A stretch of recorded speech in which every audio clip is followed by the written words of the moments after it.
Assalamu alaikum. Do you ever feel that life is unbearable and that you feel like you're underwater, unable to breathe, and you can't even grasp a breath of air? And then you get a flickering thought in your head.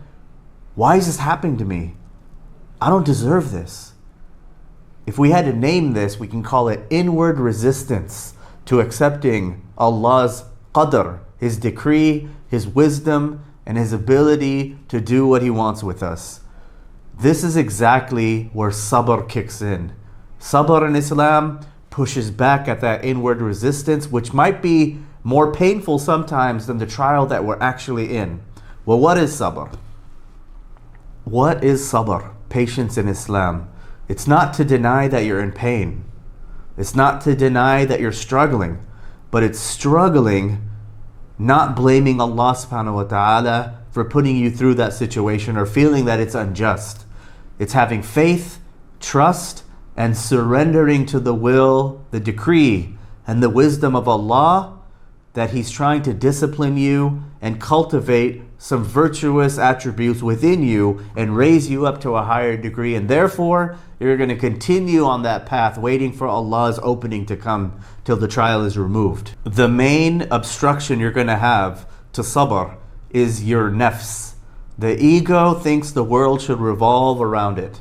And your ego thinks that it's unjustified for you to not get what you want. But in reality, the world revolves around Allah and His decisions.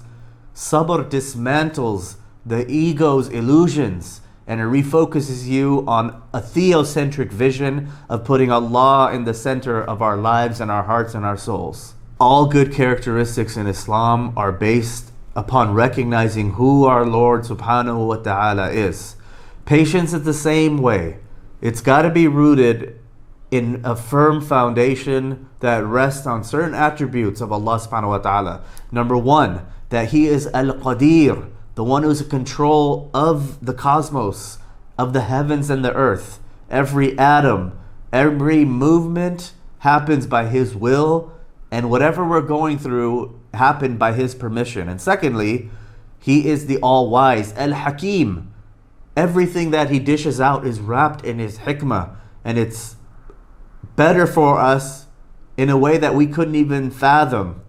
And thirdly, He is the all-compassionate, Al-Ra'uf Al-Rahim, Al-Kareem Al-Jawad, Al-Hannan Al-Mannan, who knows what's best for us, but also is compassionate in that He's not arbitrarily subjecting us to punishment, but He wants us to grow.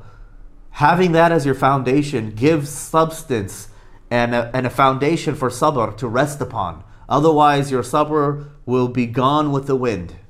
Allah subhanahu wa ta'ala informs us in Surah Al-Baqarah that لا يكلف الله نفسا إلا وسعها.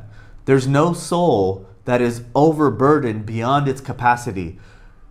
This verse makes me rejoice and I smile because it tells me that everything that I feel and I'm being subjected to is calibrated by Allah subhanahu wa ta'ala, but a perfect calibration in accordance with what I can handle.